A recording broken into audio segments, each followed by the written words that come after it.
Ini first time tau. Dalam sejarah, saya derhaka dengan saya punya resipi.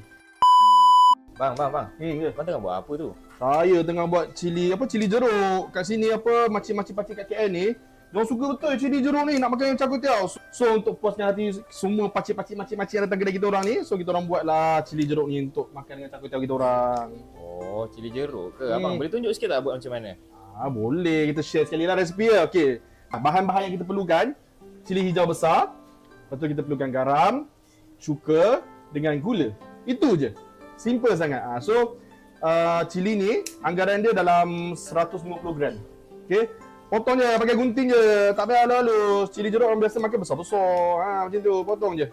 Potong je macam tu. Jangan campur dengan air ya. Setengah orang dia orang campur dengan air. So kita buat tak campur dengan air. Ini first time tau. Dalam sejarah saya derhaka dengan saya punya resipi. Chinese style memang tak pakai cili jeruk ni, tapi disebabkan makcik dengan pakcik dekat KL ni semua sporting. Diorang suka betul dengan cili jeruk ni. Kita buat untuk diorang. Tapi cili jeruk ni korang kena request. Kalau nak kena request, sebab kita takkan bagi takut orang tak makan. Membazir. So siapa yang rasa nak makan cili jeruk, minta je, request je, insya-Allah ada. Okey? So siapa dah nampak video ni, lepas ni korang datang kedai, insya-Allah dah ada. Okey?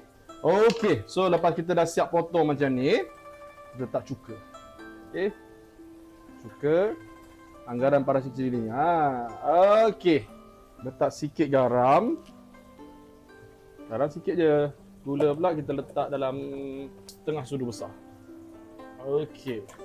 Satu lagi bahan rahsia, tips untuk bagi cili jeruk kita ni lagi sedap. Aroma dia lagi padu. Itu dia bawang putih. Kita letak kat atas.